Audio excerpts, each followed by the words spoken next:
अस्सलाम वालेकुम भैनों ते भरावो। आ देखो अज मैं फ्रूट चाट बनाने लगी हाँ। आ देखो केले आ, सेब आ, मैंगो आ, आड़ू आ, मरूद आ, अंगूर आ, सारी चीज़ आ। ते आ देखो आ सुक्कियां खरमानियां जेहड़ियां ना बाहरों मिल जांदियां हैगियां दुकान तो, सुक्कियां खरमानियां वा ते इन्हां नूं आ देखो मैं बॉयल करके रखियां सी। हुण असीं ना ग्रैंड करन लगे आ चटनी बनाउण वास्ते।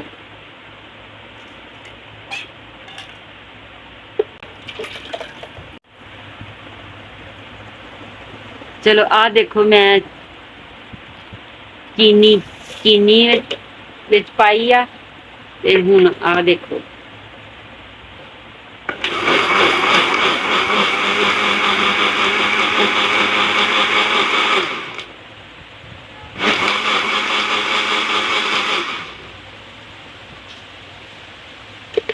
बिस्मिल्लाह दी बरकत बन गई आ।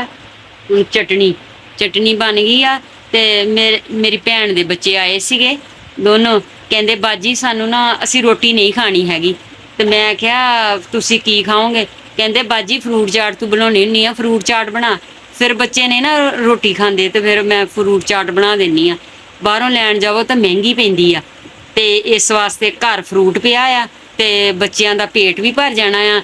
ते इस वास्ते ना नाले कहंदे बाजी तू अपने हत्थां नाल बना के सानू खवा। मैं कहा ठीक आ। अंगूर आ ते आ चीज़ां वा हुण मैं तुहानू ना कट के दिखानी आ। हुण तुहानू बरकत आ देखो असीं हुण ना चाट कट ली आ ते हुण आ देखो जिहड़ी खरमानियां दी चटनी बनाई सी, देख लो किड्डा वड्डा बॉल भर गया। ते आ देखो हुण इस तरह करके उप्पर पानी आ। ਸਾਡੇ ਤੇ ਬੱਚੇ बड़े शौक ਦੇ ਨਾਲ ਖਾਂਦੇ ਹੈਗੇ ਆ। ਤੁਸੀਂ ਵੀ ਬਣਾ ਕੇ ਖਾ ਕੇ ਦੇਖੋਗੇ ਨਾ ਤਾਂ ਤੁਸੀਂ ਕਹੋਗੇ ਵਾਕਿਆ ਬਾਜੀ ਨੇ ਬਣਾਇਆ। ਇਹ ਚਾਟ ਮਸਾਲਾ ਹੈ। ਆ ਦੇਖੋ ਚਾਟ ਮਸਾਲਾ, ਜਿਸ ਤਰ੍ਹਾਂ ਦਾ ਕੋਈ ਬੱਚੇ ਜ਼ਿਆਦਾ ਖਾਂਦੇ ਆ, ਕੋਈ ਥੋੜਾ ਖਾਂਦੇ ਆ, ਤੇ ਇਸ ਵਾਸਤੇ ਆ ਚਾਟ ਮਸਾਲਾ। ਆ ਦੇਖੋ ਪੀਸਾ ਧਨੀਆ, ਮੈਂ ਘਰੇ ਪੀਸਦੀ ਹੁੰਨੀ ਆ, ਬਾਜ਼ਾਰੋਂ ਨਹੀਂ ਮੈਂ ਮੰਗਵਾਉਂਦੀ। ਤੇ ਉਹ ਤੁਸੀਂ ਆਪ ਕਹੋਗੇ ਕਿ ਬਾਜੀ ਨੇ ਚਾਟ ਬਣਾਣੀ ਦਸੀ ਆ ਸਾਨੂੰ, ਬਾਜ਼ਾਰੋਂ ਲਿਆਉਣ ਦੀ ਲੋੜ ਨਹੀਂ, ਇੰਨੀ ਅੱਛੀ ਲੱਗੇਗੀ। ਤੁਸੀਂ ਕਹੋਗੇ ਕਿ ਵਾਕਿਆ ਹੀ। ਆ ਦੇਖੋ ਜਿੰਨੇ ਵੀ ਫਰੂਟ ਹੁੰਦੇ ਆ ਬੇਸ਼ੱਕ ਜਿਸ ਤਰ੍ਹਾਂ ਮਰਜ਼ੀ ਤੁਸੀਂ ਪਾ ਸਕਦੇ ਆ। ਆ ਦੇਖੋ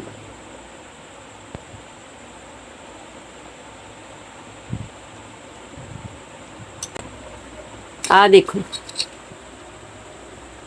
बहुत अच्छी बनी हुई आ। ते तुसी कहोगे कि वाकई बाजी ने बनाई आ चाट।